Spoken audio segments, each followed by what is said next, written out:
Good afternoon, everyone.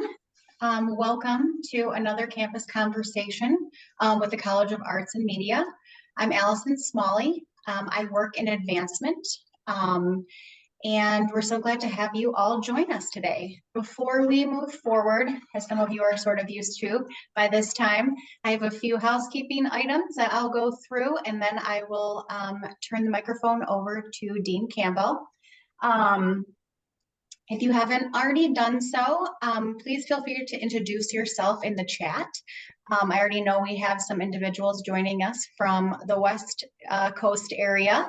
It's fun to see where everyone is from and their relationship as well with CMU, the year you graduated, anything else you'd like to share.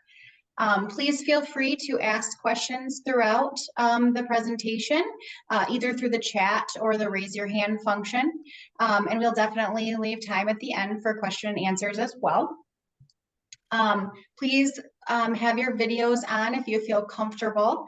And also, the last thing I'll say quickly is we will be recording this session. We record all of our campus conversations so we can make sure that those that were unable to be in attendance can still view the event. I will also send a follow-up email with the recording link to all of you, along with a survey and any other information that may be requested throughout this campus conversation. So I'm going to go ahead and turn it over to Dean Jefferson Campbell. Hey, thanks, Allison. So, good morning to at least 4 of you on the Mountain and Pacific time zones. And for those of you in Los Angeles, I really hope that everything is okay with your homes and your workplaces. I know that you're really going through it right now, and there's more to come. So hopefully everything will settle down soon enough for you. I saw a video from a friend of the LA River, and I couldn't believe it. I've never seen it with water in it. So that was pretty shocking, to be honest with you. And for those of you on the East Coast, good afternoon. You're probably eating your lunch right now. Dan, I'm looking right at you right now. So I have lots of updates and news to share with you, which is why I didn't choose a specific topic for this particular conversation. There's some campus news. There's a lot of CAM news. Quite honestly, I don't have any bad news for you, but if you wanted to ask some pointed questions, I'm sure we could find something in there. So what I thought I would do is go down my list that I've created of some updates for you. If there's anything you want to ask questions about or comment on or say, hey, great job, feel free to chime in. You can enter it in the chat if you like, or just jump on in, and I'm happy to answer that for you. As you can imagine, it's February. Things are really ramping up, particularly in the 2 performing arts divisions and then also in the media division that we have. First shows are happening, and I'm really excited. The best part of my job is getting to go see the students do their work and watch the faculty beam with joy. In fact, I've given Keely Stanley Bone, the department chair of theater and dance, a hard time because she goes to every one of the productions she directs. I always end up sitting next to her, and she is mouthing the lines of every part during every show. Just sort of like a mental support system. And I can relate as a bassoon teacher. I'd be fingering along with the kids while they were playing their pieces and knew exactly what was coming up. So it's a fun time. I'll start with this. If you haven't received notification from the alumni office, an important announcement happened last week. On Thursday, President Robert O. Davies has announced that he will be resigning effective December 31st of this year. The Board of Trustees, which has met all this week, also announced yesterday that they are wasting no time launching the search for a new president of CMU. I believe it will be the 15th president of CMU. They are engaging a search firm to do this, which is typical, and are forming a search committee chaired by Dr. Denise Mallett, who is the vice chair of the Board of Trustees. These types of processes usually take 3 to 6 months, but they are adamant that they will have someone in place to take over the reins once Dr. Davies' extension concludes on December 31st. It was very kind of him to agree to stay on until a new president was selected in order to avoid an interim situation. It's nice to have people on campus qualified to take over that role, but it can create some difficult situations with decision making when you have that gap. So it was kind of him to agree to stay on. The Board of Trustees, in rather unusual move, met with all of the deans 2 nights ago for dinner, just deans. No one else was invited, no vice presidents, no president, no provost. It's unprecedented in CMU's history. And it was a nice opportunity for us to get to brag about our colleges, express some of our concerns. And then they asked us, what qualities are you looking for in a new president that are going to help support what you do? I'll be honest with you, I didn't really have a solid relationship with the Board of Trustees because there aren't many opportunities to engage. And it was really great to get to know all of them. They're all individually accomplished business people, scholars, entrepreneurs. And so it was a wonderful opportunity. So that's sort of the campus level news. Oh, by the way, we do have an ongoing search for Vice President of Advancement. That is happening right now, and candidates will be on campus soon for that. So there are some exciting things happening on campus. We may see some changes, which is always interesting for those of us who are already here, but it's also exciting because we have no idea what new things might be brought to the table. So here are some updates for you. And again, stop me at any point in time. I am happy to report within CAM that for a fourth straight semester, we exceeded our projections for student credit hour generation in the college. Now, I'll be honest with you, these are reduced expectations. Every year since enrollment decline began, the number of credit hours that we were expected to generate to meet our budget has declined. And yet, the last 4 semesters are the first 4 semesters in 8 years in which we've actually exceeded those projections. So I don't want to get too in the weeds, but student credit hours are generated by students taking classes. It doesn't have to just be our majors. It can be anyone on campus who takes a class in the College of the Arts and Media. And I have been preaching since I got here that we need to do a better job on campus, letting students know they can take our classes. You don't have to be a major to take Drawing 1 or Sculpture 1 or Graphic Design 1 or Intro to Comm or Media. Any of those classes. And I think we've been very effective in getting students to choose to take their electives in our college, which always ends up helping not just the bottom line, but that's how we end up getting new minors and new majors in the college. As they take a class or two, they find out who we are and what we have going on, and they want more, and they want to get more involved, and they end up picking up a minor. So we're doing a much better job of promoting ourselves on campus, but we have much bigger plans to get a larger reach for that. Enrollment was up in the college this year as well in terms of majors. And it looks like it's going to be that way for the fall. And I hedge that just a little bit because if you haven't been following national higher education news, you may not be aware that the FAFSA, the form that students must complete in order to receive financial aid, is in something of a turmoil right now. The federal government did a good thing by completely tearing down the old form and application system and rebuilding a new one. However, it didn't get done in time. And what that means is that normally by this point in the year, we can count on March 1st knowing what the majority of our deposits, our committed students are for fall of 24.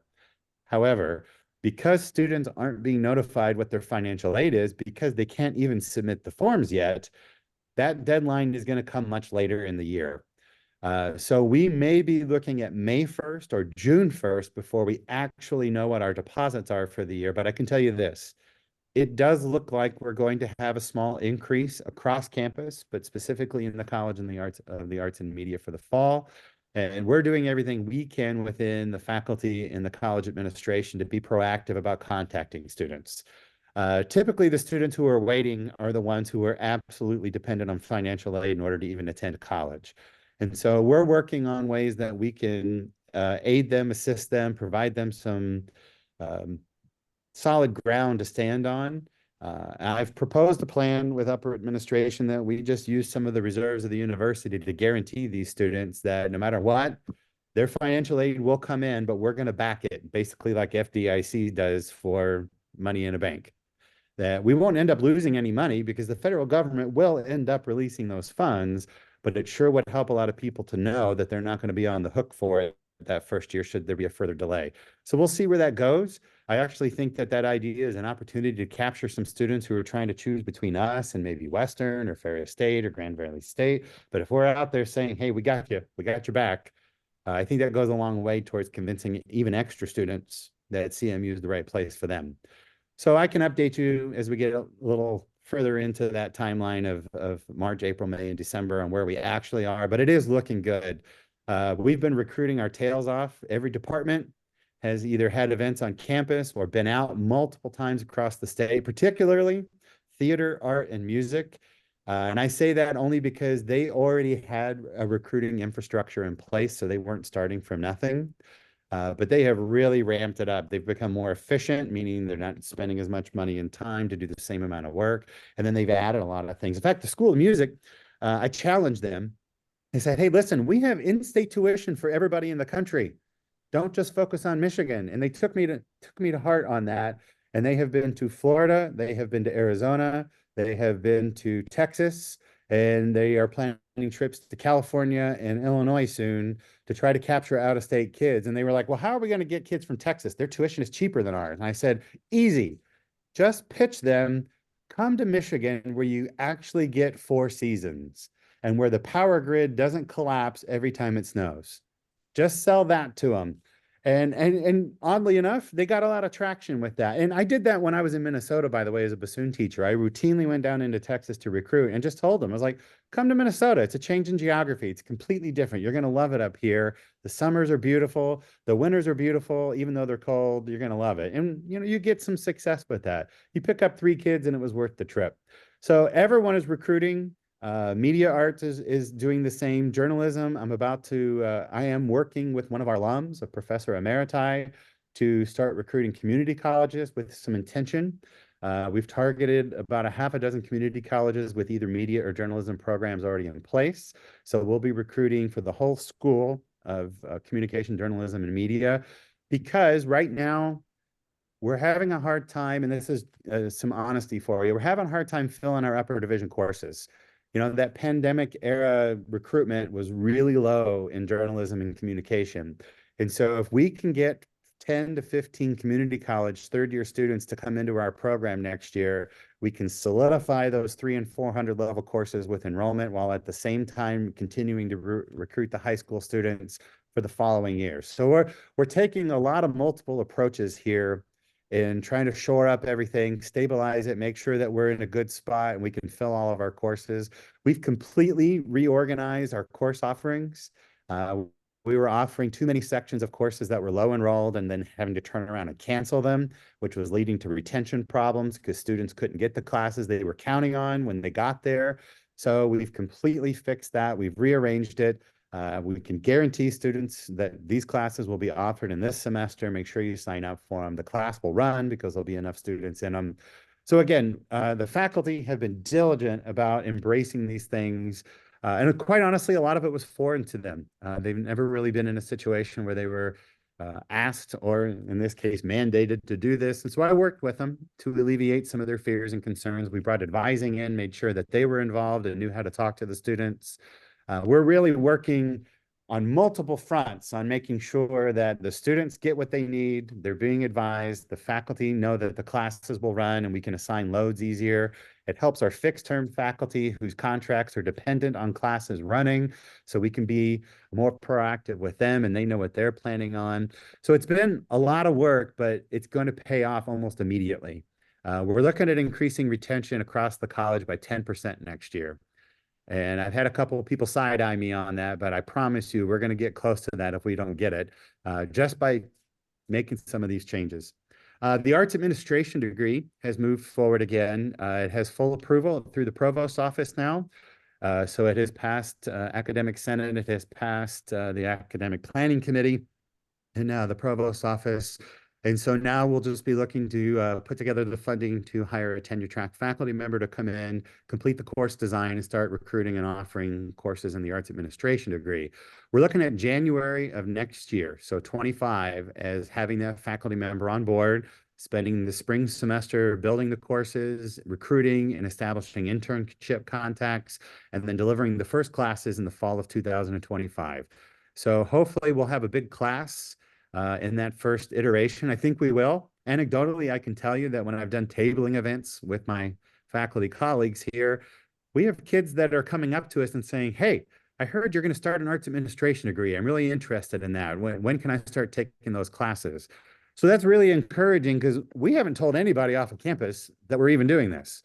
So either through alumni who know about it or faculty members who are spreading the word's already getting out there that this is getting ready to happen, which is encouraging because if I have unsolicited people asking me about it, wanting to enroll, then it's going to be fairly easy to reach the target of 10 to 15 new students per year that I've set out for that degree. I'm very excited about the opportunity it's going to bring to our current students as well, who can take those courses as electives within their own performing arts degrees. It's very exciting stuff. So I'll go down the list and again, interject at any time if you have questions. Allison, if you don't mind, if somebody has a chat question for me, pop in and let me know because I'm reading off a list and trying to engage with you visually and I can't look at chat at the same time, to be quite honest. I'm good, but I'm not that good. So the School of Communication, Journalism, and Media. If you don't already know, in April, we are hosting the National Forensics Association National Tournament. This is a huge win for us. We submitted a bid last spring. We were awarded that bid. It'll attract between 750 and 1,000 students to campus, plus their families. So we're looking at anywhere between 1,621 visitors for 4 days on our campus. We have a team in the communication area working with my office. We've been working for over a year because we need 90 rooms to accommodate the tournament, plus the awards ceremony and all of the associated things, plus a team of volunteers to not only judge, but to run the thing. We have students involved. We have courses. Students are doing capstone projects with this tournament as a final thing.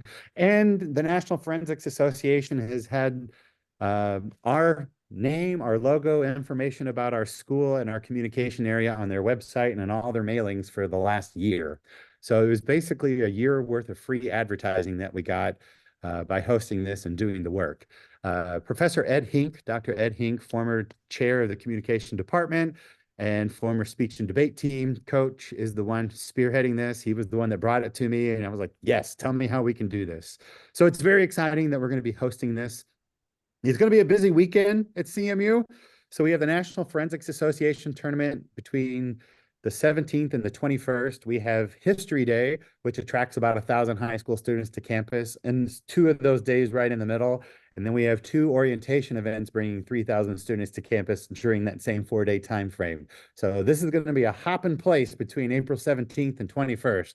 It'll be an exciting time. We have a new sports communication minor, which was just approved by the provost. This is part of the new curriculum that's being developed in the new school. And it was one of the very first things I asked him to take a look at. This was specifically developed for majors in the sports management major, which is not in our college. We already had students asking about this for years, and because of the way load is assigned and SCH was divvied up, no one really wanted to jump on it, but they got on it. We got it through all of the different levels of approval. And so starting in the fall, we will have a new sports communication minor and hope that that'll attract more interest. We're also working on a sports journalism degree, which will take a little longer. Full degree proposals usually take 12 months minimum to get through all the different levels of approval. And then a broadcast journalism degree has been resurrected from the dead, is being tweaked as we speak. And we're also looking for that to come online a year from now. So this new School of Communication, Journalism, and Media is already doing what we said it was going to do. It is allowing the faculty to explore these opportunities, to lean into the expertise, to allow them to teach across disciplines where their expertise allows for it. And it's really invigorating them to consider all of these options that, in the case of broadcast journalism, that was brought up 10 years ago and just didn't get voted on. It just died in committee.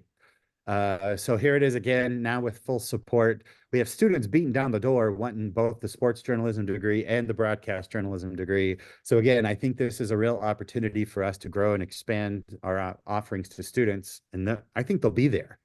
And I don't just think it, I know it. Journalism. Many of you may be aware that 2 years ago, the journalism department went up for reaccreditation from the ACE-JMC, the accrediting body for journalism programs. And I want to stress this. only about 1,200 programs in the world are accredited by ACE-JMC. So of the thousands and thousands of journalism programs in the world, only 1,200 are accredited, and only 2 in the state of Michigan. Us and Michigan State were the only 2. They were quite honestly dinged on a few significant issues and were denied accreditation and given provisional, and had to demonstrate 2 years later that they had addressed some of the concerns. So our revisit from that group, and by the way, the Department of Journalism last year spent an entire year answering the questions, addressing the issues that were there. I worked with them on quite a few things. And our revisit was 2 weeks ago. One of the people was in part of the original site visit team, and then another one was a new person. And I am happy to say that not only are they recommending to their council that we get full reaccreditation, but they want to use what we've done as a model for other struggling programs within all of ACE-JMC for how to address leadership issues, morale problems, problems with assigning load, assessment problems. I'm very proud of the journalism faculty for the work that they have done in the last 2 years. They really took it to heart and went way above and beyond what was expected of them. And then, of course, the reorganization into the new school was applauded by the reaccreditors, and they were dumbfounded with how much we accomplished in such a short amount of time. So it's really encouraging news. I'll be traveling to Chicago on March 23rd for the vote from the council, the ACE-JMC Accreditation Council. We're given all assurances that this should be merely a formality. So I'll spend 9 hours driving back and forth to Chicago for what may take about 30 seconds for a gavel to hit, but it's well worth my time just to be there to witness it. This is a big deal. I'm very proud of that work that they did. Let's see. The Presentation Skills Center has opened for the semester. Again, if you don't remember from last year, this is a relatively new version of the PSC. It is a oral communication and presentation skills tutoring center for students across campus, but specifically students taking COM 100 and 103. And it incorporates virtual reality technology. When you put on the goggles, it simulates different kinds of environments for students to present to and communicate to. I've tried it myself. It's actually pretty interesting. You can choose a classroom, you can choose a boardroom, you can choose a conference room.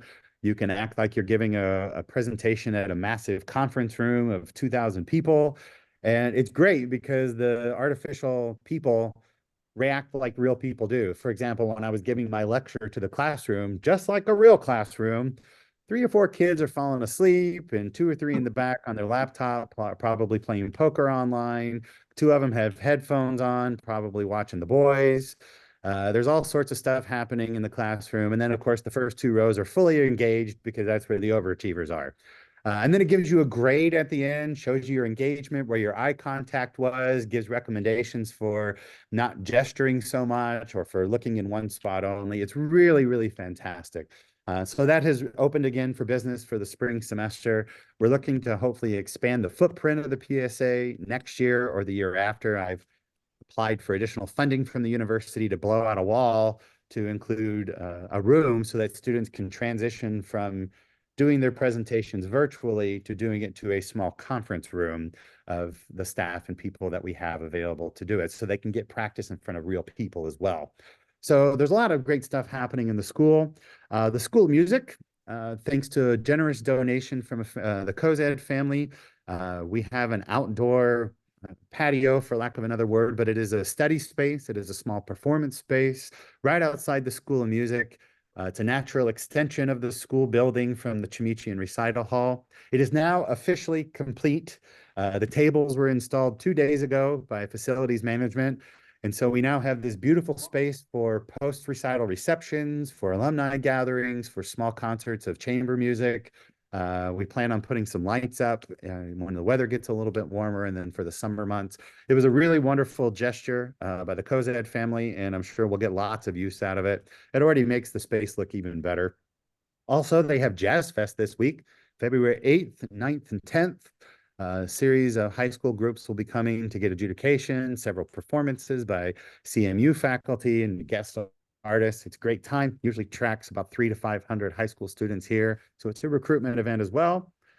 Also in the School of Music on April 23rd, alumnus from the School of Music, Mark Holland and his Brazilian jazz group will be presenting a concert in Staples Family Concert Hall.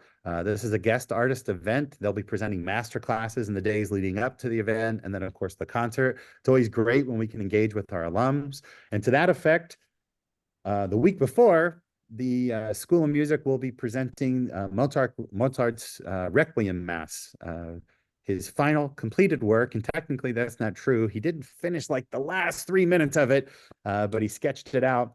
But this is one of those monumental choral works, orchestra works, and we'll be presenting that with the School of Music, featuring soloists who are a mix of alumni and faculty within the School of Music. There are 4 solo roles within the Requiem Mass. If you're going to be in the area and you've never had the pleasure of hearing this piece live, I can't recommend it enough. It really is just one of the greatest pieces of music ever composed. And I'm not just saying that because there's a bassoon solo in it. I'm saying it because it really is a great piece of music. Let's see. We have 8 searches running right now within the college. It's a combination of retirements, resignations, and the unfortunate passing of Dr. Papa. But we have 8 searches running in our college. And I tell you that because that's a good thing. That means we didn't lose any of those positions. We got to keep those positions. We're refilling them with new people who are going to come in and have new perspectives, new agendas, new research, new energy. And it'll be an exciting time to onboard these folks in the fall. We have 1 in journalism for photojournalism, 3 in communication, 1 in theater and dance, 2 in the School of Music. We have a new staff position in the School of Music also, by the way, a support staff position. And then we have 1 in the Department of Art and Design. So pretty much every one of our units has an open position that we're filling and currently searching. And I'll be honest with you, I was so excited about getting these positions back and getting things going that it didn't hit me until this week when we started bringing people on campus that 8 searches means 24 hours of interviews that I get to do with 24 different candidates. But that's okay. It's exciting. I get to learn and meet these people and hear about their stories and their contributions. So it's really, really great that we're getting to keep these positions. And then, of course, when we get the arts administration position as well, that'll be an additional one and a brand new one that we have in the college. I tell you all of that, not only because it shows how busy we are, but it shows the commitment of the university to our college. They see that we're growing. They see that we have needs. And to be quite honest, they could have taken some of those positions last year when we had a small reduction to the budget, but they didn't. They protected us. They gave us a smaller cut than they had originally intended and allowed us to continue these searches because we made a good case of what we were going to do with them. So it's all very exciting. Theater and dance. We are planning a 3rd show for summer theater. So we will keep the 2 that we have typically had, and I have not shared details. This is from a generous gift that is being provided to us, and even the donor hasn't received the details because I don't have them nailed down and I don't want to get anybody's hopes up yet. But I will share this with you. Our original intent was to do a 3rd show in Traverse City. So we did Whitehall and Beaver Island, small venues, not really in huge population centers, really good for the students, but it wasn't really generating the buzz that we were hoping to get. And so we were looking at Traverse City and we were like, we should do a show in Traverse City. And everybody was on board with it. We had a theater that we wanted, but the only dates we could do it were July 5th and 6th. And I'll be honest, I've never been to Traverse City on the 4th of July weekend, but to a person, every single person has said, oh, I don't know, that might not be a good idea. It's going to be impossible. The Cherry Festival's going on. It's 4th of July. Well, it turns out it was moot. We couldn't get the theater anyway. They booked with 2 weddings. I don't know who gets married on the 4th of July weekend, but they're booked with 2 weddings. So we want to stay in the area. We're trying to nail down this beautiful theater about 12 miles, 15 miles away in Leland. It's right on the water. It's easy drive from Traverse City. So if you're going there anyway, and we can advertise the heck out of this around Traverse City. Hey, need a break from the crowds?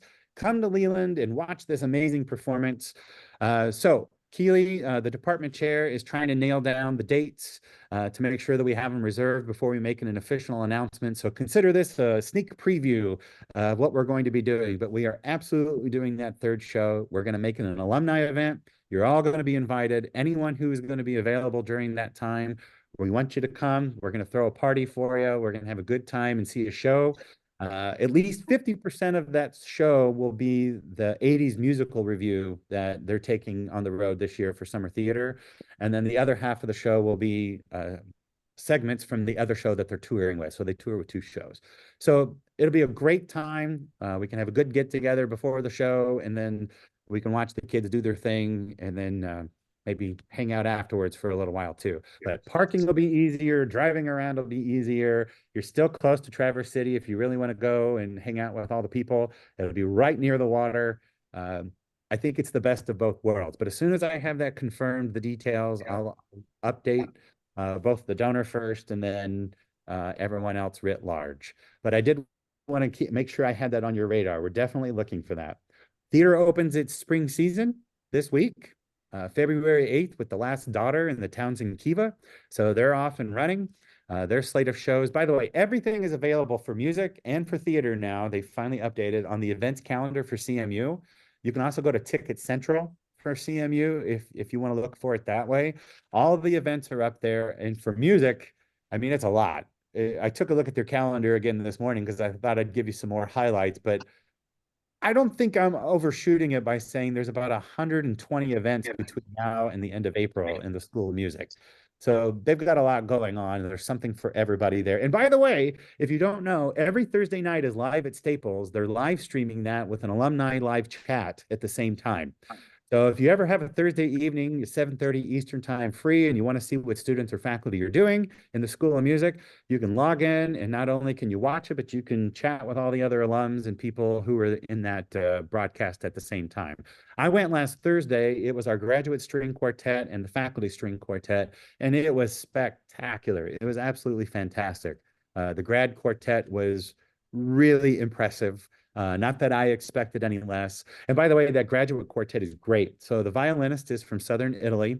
The second violinist is from just outside Sao Paulo, Brazil. The viola player is from Ecuador, and the cello player is also from just outside Sao Paulo, but on the other side. So we have this great group of international graduate students forming this string quartet, which we're getting ready to send them out all over the state of Michigan playing and recruiting for us. So that's really, really fun. Let's see, Department of Art and Design. We're in the process of updating the stop motion lab to make it a more functional, nicer looking lab, and to be quite honest, a little safer. I discovered that there were extension cords running all over the room with 15 stations plugged into 3 extension cords that were taped down to the floor. Now, those of us who went to school in the 80s and 90s shrug our shoulders and go, yeah, so what? That's the way it's always been. But nowadays we have stricter codes. And so we're putting all new outlets in there, putting in actual workstations. We're creating a specialized stop motion video recording booth inside of an old closet, to be honest with you. So we're getting that work done because oddly enough, we have a lot of students asking about stop motion animation. I guess it's because it's trending again in the profession and with the streaming services. There's a lot more of that.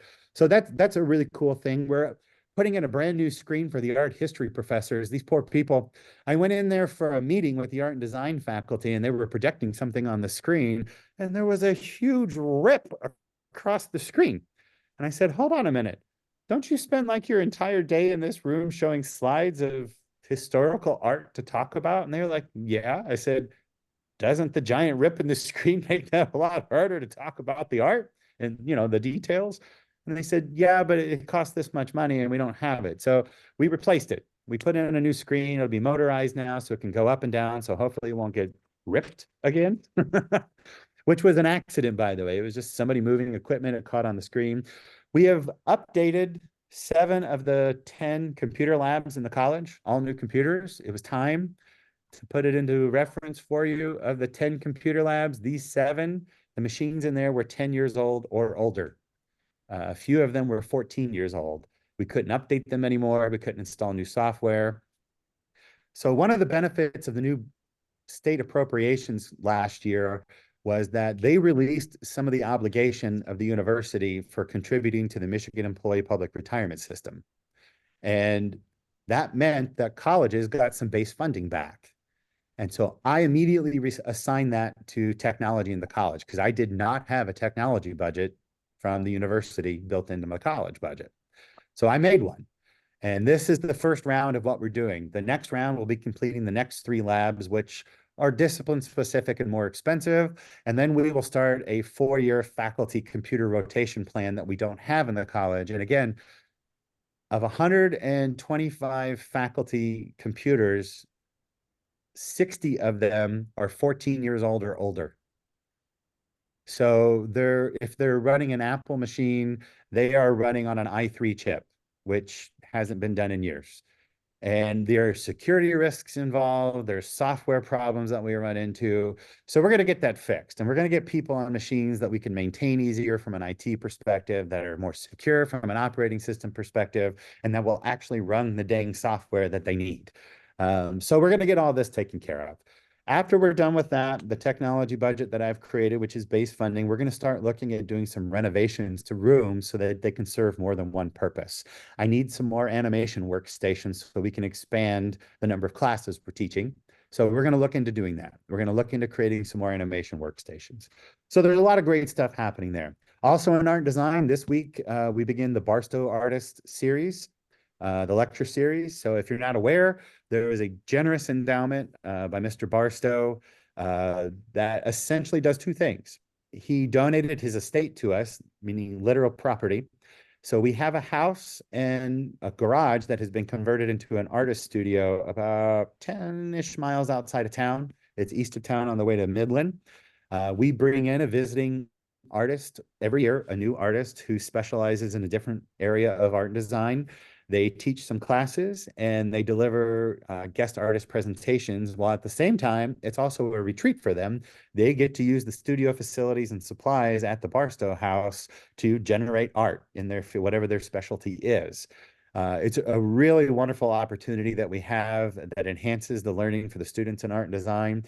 And so this presentation, which is going to be really cool, is called AI as a Collaborator. So this particular artist specializes in using artificial intelligence in the creation of their art, which is something that is emerging everywhere in all disciplines, but it is coming closer for the fine and performing arts. And so it's really intriguing that this particular artist was selected for this reason. Lastly, and I'm sure I could go on forever, but I wanted to let you know that in April, I'm coming to Los Angeles. As long as it's not underwater, I'm coming to Los Angeles. Christine and I are coming out there and we're going to meet with some people, and we want to put on a reception for all of our alums, not just media and cinematic arts, but we want comm and journalism and music and theater. There's a lot of theater folks. We want to get everybody together. And so we're going to be working with Christina Hajar, who's here and a newest inductee to the Media Hall of Fame. And we're going to find a venue and we're going to send out invitations to you. So I wanted to give you a heads up that that's coming. And Dan, if you want to hop on a plane, feel free to come out to Los Angeles and join us. But we do plan on another thing in New York sometime in the near future too. So we'll catch you a second time no matter what. But I'm very excited to be coming out to Los Angeles for this. And a few of you I'll get to meet in person. It's going to be great. We're going to try to hit Dallas in the near future as well. We have some alums we want to see there, and then Chicago eventually. I want to make this a regular routine so that we can come to you and spend time with you. I'd like to bring some faculty with me in the future as well, so that you can get to know them and they can tell you a little bit about their programs from someone living on the inside. So hopefully this is the beginning of a whole network of events that we can have. It's just really important to me that I see you on your home turf too. I don't want you to always have to come across the country to come see us. Once you've seen the beautiful cinder blocks of Moore Hall, maybe you don't need to see it all the time. I get it, but we have a lot more to offer. So that's sort of a snapshot of what's going on right now with us. That just kind of encompasses January and February. There's a couple things in April I mentioned, but there's always something going on, which is exciting and it's really good. What might you want to know that I didn't touch on or you want to ask me questions about, or say, why in the world are you doing that? Phil. Hi, everybody. Um, yeah, we're drying out. It was pretty, when we moved here back 35 years ago, this was kind of normal, this kind of rain. So we've been through a lot of years of drought where you forget about what it was. Anyway, if the Leland thing place doesn't pan out, there are two places on the east side of Grand Traverse Bay. If you maybe have heard of them, there's one called the Music House, which is Okay. north of Acme. And it's an old barn, but they do concerts there. All right. Also, my high school town, Elk Rapids, has their refurbished town hall, which we used to in high school used to have, we wouldn't call them sock hops, just dances on Friday nights and spin records. And they've refurbished that. I have not been in there in a few years, but it is a nonprofit thing there. So Wonderful. I can send you some, I think there's some links. Elk Rapids Town Hall, it might be under elkrapids.org or something like that. Anyway, that's what I got. By the way, Phil, I have been meaning to email you back for a while. The band, the album you sent me of the band, Petunia and The Vipers? yes, fantastic. Thank you for Yeah. sending me. They're fun. They're fun. Yeah. Yeah. I talked to Petunia last week. He lives up in Vancouver. Yeah. We're trying to do a couple other albums, but we never got to it. He tours and I'm 80% of the time in Toronto. So Oh. Well, it was really great. I appreciate you sharing it. yeah, sure thing. Hello, Christina. Hi, Dean Campbell. Hi, everybody. A couple of things. I was wondering about the Alumni Advisory Board, what they're up to and how those of us who are interested can plug into some of their projects or goals, anything they're working on. And then the other thing I wanted to mention, you said that you're coming out here in April. I thought it was the first week of May, but I just wanted to let you know, April 22nd through the 25th, I won't be in town.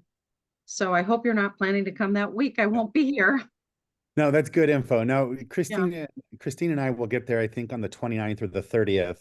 And Oh, then, perfect. yes, Okay. that first All few right. days. of May.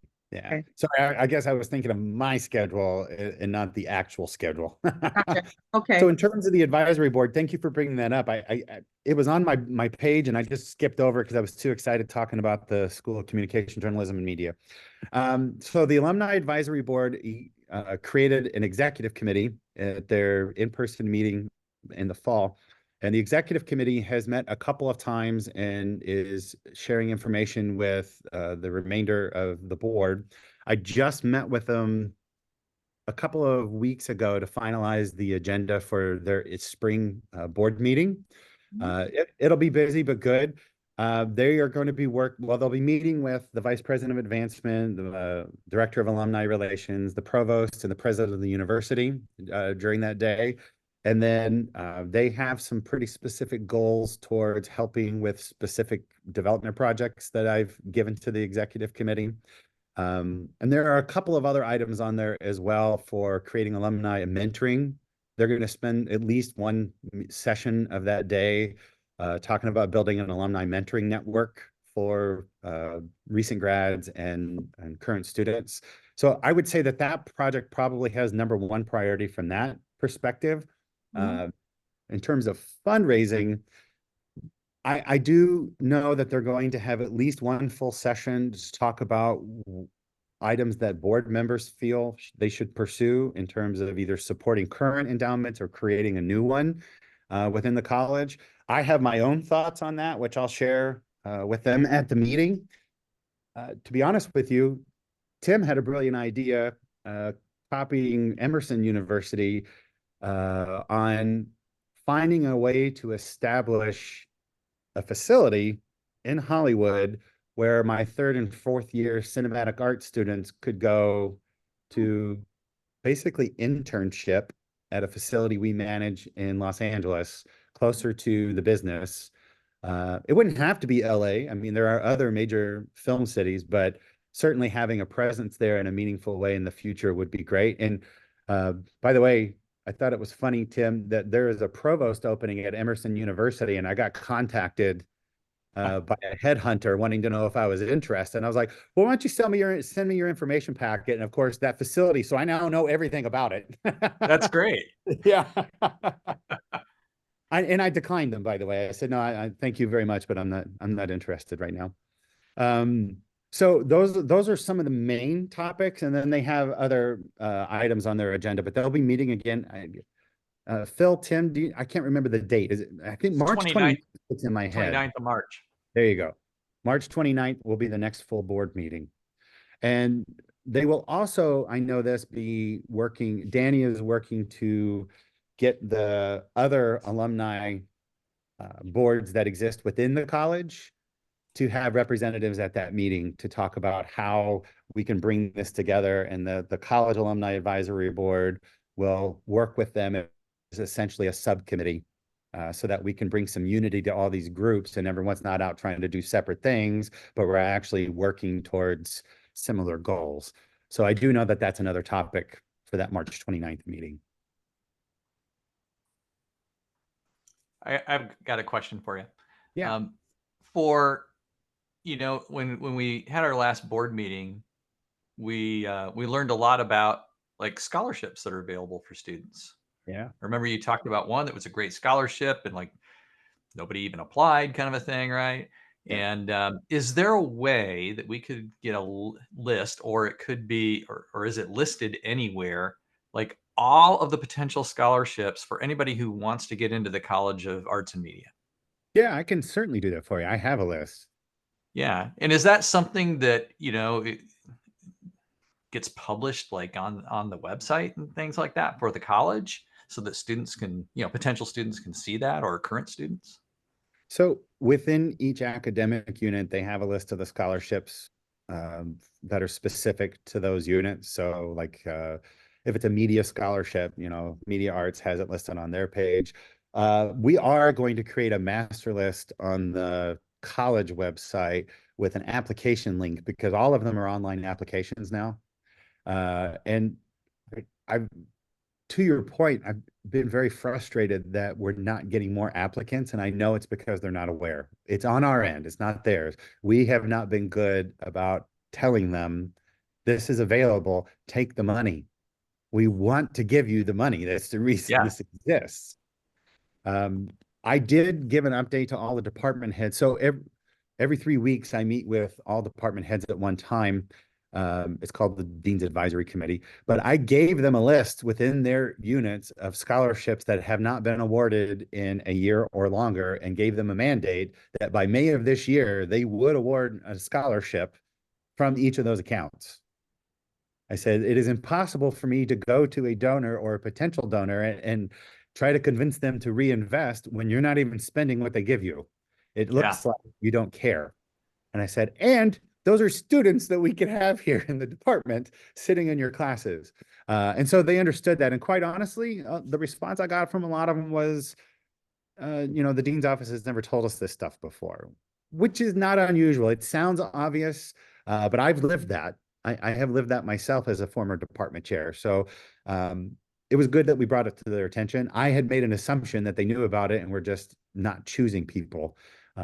So again, this is why I bring things up with folks, because I don't like to assume. I'd rather just find out and have them tell me, no, we're not doing it on purpose, or what are you talking about? I didn't know I had a scholarship with $24,000 sitting in it, which unfortunately is true. I had one of those, and they were like, what? I was like, yeah, go get a kid or two or three. So yeah, I can definitely prep that for the board. Is there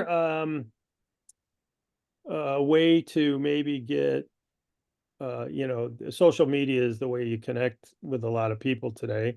You need an influencer to say, this is available, this is what we got. Somebody that you could bring on that maybe is a student that wants to get into the media and make a project that helps sell the college.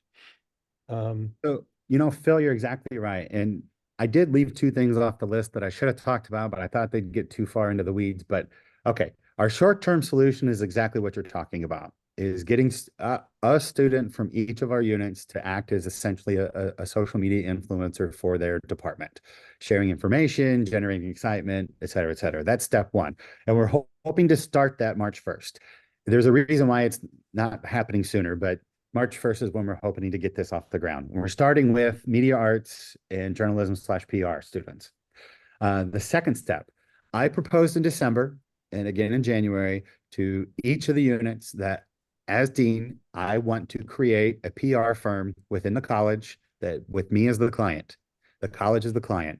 And there will be filmmakers, audio people, writers, art and design folks, PR people, comm students, a student from every part of our college, and their job, which we will pay for, we're going to pay them for this. They are going to create print and media and online materials for us. They are going to create videos for us. They're going to do all of these things. And I'm going to market this to everybody in the outside world as created, written, produced, and put out by students in the College of the Arts and Media. Honestly, I can't believe we haven't done this before. I know we have PR Central and we have a couple of media organizations, but we have never done anything as a whole college. And we're the only college on campus that has the ability to do this. And quite honestly, every media arm of this university is populated with nothing but my students, all of it.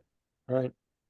And so we're going to take it, and I've set aside money in the budget so that we can pay these students. We'll tell them how many hours a week that we're willing to pay them, or that we can pay them. What the expectation is, we don't want it to get in the way of their classes, but at the same time, we want a good quality product. I've got 4 faculty advisors that jumped at the opportunity. They were super excited. I didn't have to coerce anybody or twist their arms. I really do think that this could be another one of those things that separates us, CMU Arts and Media, from any other university in the state who does not do this.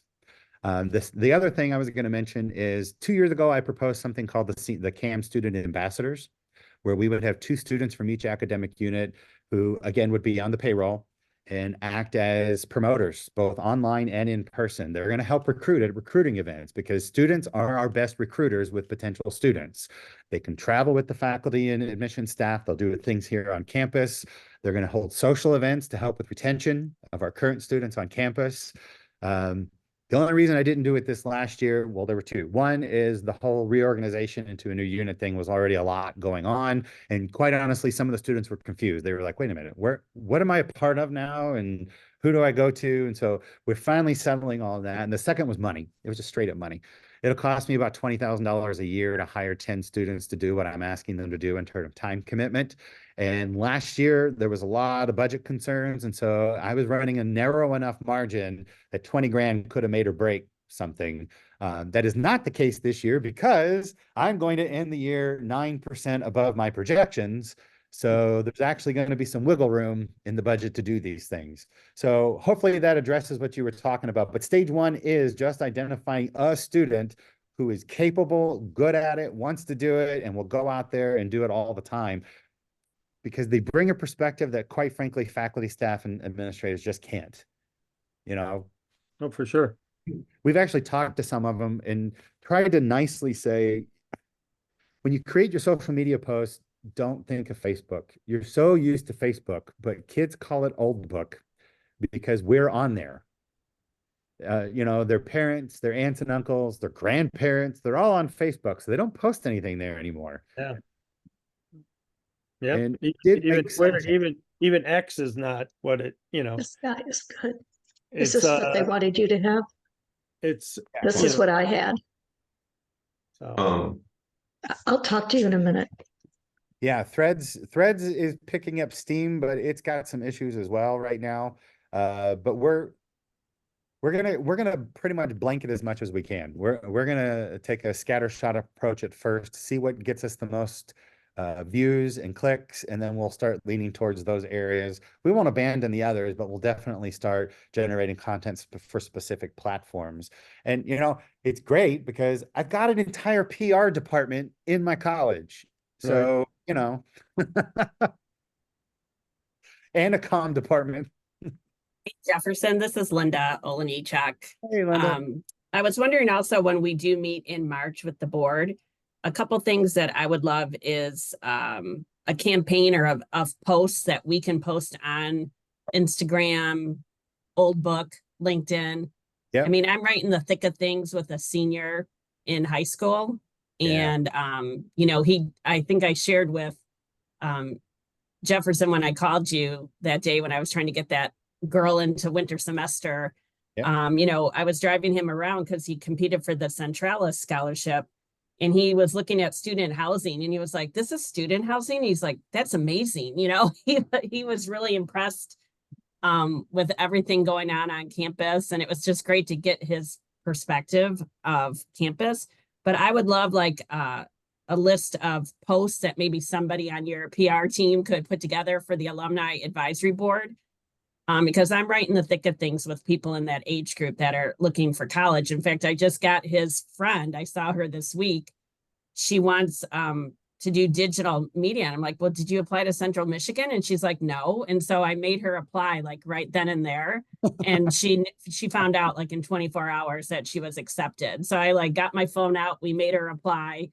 And, it's just things like that. So the other part B to that would be, can you give us maybe at that meeting, a prospective student flow? Like if we have an interested student, what's the best route for us to take them? Because I told you, I also had that junior who in high school who's interested in journalism. So obviously you're first on my list to get them into CMU. So, but I would like a flow of things for the alumni advisory board of like, how should we advise them to take this versus, hey, just go to the website.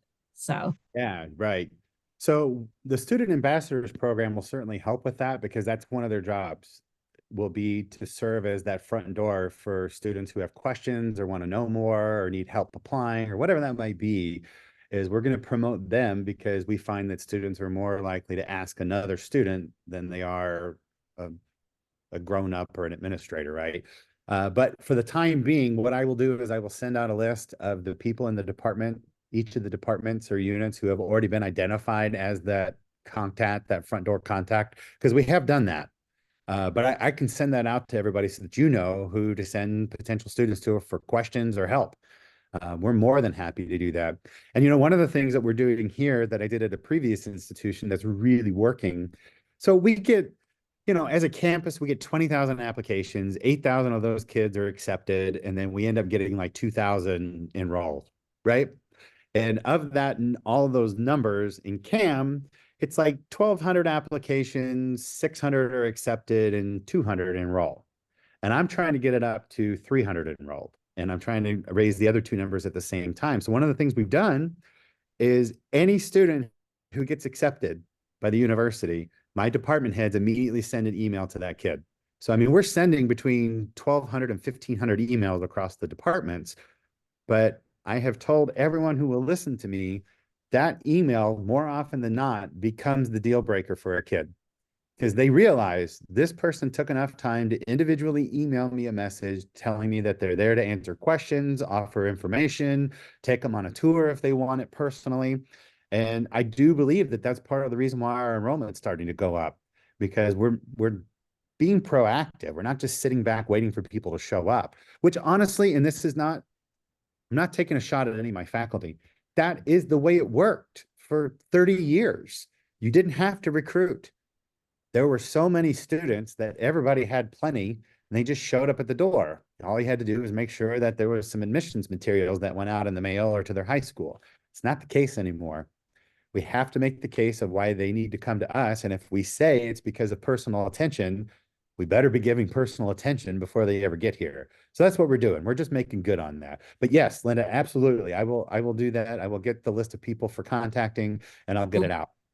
Well, and I think what also stuck with me from that day for the competition was when the president said, we're here to collaborate with you. When it was the old, like, look to your right, look to your left. Yeah. And one of you isn't going to graduate. It's completely opposite, right? Look to your right, look to your left, and you're all going to graduate, and you're all going to collaborate and have mentors, and we're going to support you in your 4 years here at CMU. And I think that's so important because, like I said, with my senior in high school, I've been living, breathing, unfortunately, the common application process, and it isn't fun. And there's a few selective universities on his list, but in general, you're right. The personal touch is what gets him excited. And he'll take a screenshot and send it to me in the middle of the day from school and say, look what I got from blah, blah, blah. Look what I got from here. Look what I got from there. And that's what excites them. They want that touch. So I agree with you. And I think also to, hit home those things where all of those services that you have to support them to get them to that success rate. And the touches, like you said, like they can get behind a camera, they can get behind an anchor desk, they can get on the radio as a freshman, not have to wait until they're a senior. All those real world applications. Yeah, we have new signage going up in the college for a radio and TV station that, in large letters from first semester to last. And so that's sort of a tagline we're using to hit home with all of our units, that you don't have to wait to get involved. You can get involved on day one. You're right. It's a big selling point. And by the way, there'll be an email coming out for me in about a week, an alumni email. A lot of it you've just heard, but some of it you haven't. There's some other stuff in there as well. But I wanted to give you a heads up that if you feel like, oh, I got to go tell all my friends about everything that I heard today, please do that. Yes. And also I'm going to be sending out another alumni update for everybody too. There's a lot of accolades, research, creative activity. I'm at my time. I did it. I was actually worried I wouldn't have enough stuff, but look at that.